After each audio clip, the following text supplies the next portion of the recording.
Hello po, mahal ko. Galing akong Malia. Place po dito yun. Wait. Saan, parang siyang tiyanggian. Parang, hindahan siya kaso mas mura dun compared sa malapit. Saka pala, mahal ko. Alam mo ba, sa'yo kanina.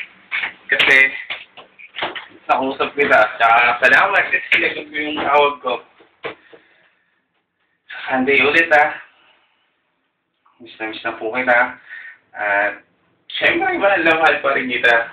Lalong mas mahal na mahal kita, no? Pag tumatagal, gusto na lang makasama, kita. Tsaka, salamat po kasi mahal mo ko. At dahil doon, ikaw yung nagiging inspirasyon ko rito na bakit kailangan magsumikap, kailangan magpakatatag, hindi sumuko. Alam mo po, gusto ko nang umuwi ng Pilipinas.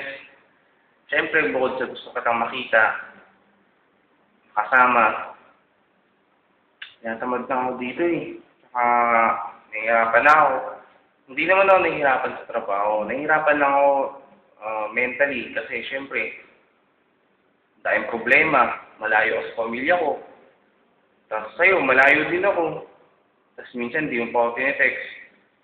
Tsaka, sana naman po magtiwala ka sa akin, no? Kasi, katulad ng sinabi ko sa'yo before, na wala na ibang magmamayari sa akin, kundi ikaw lang. Mahal na mahal kita, tandaan mo sana lagi yun. Tsaka, don't worry, para sa'yo magpapatatag ako. Isang araw na lang, magsasama na tayo, magkikita na pala tayo. Sana, mahintay mo ako. So, paano? Papasok na ako sa loob kasi magluluto po ng pagkain namin eh. Sunday na lang po ulit. Okay? So, love you, mahal ko. Samis na po kita. Masalam.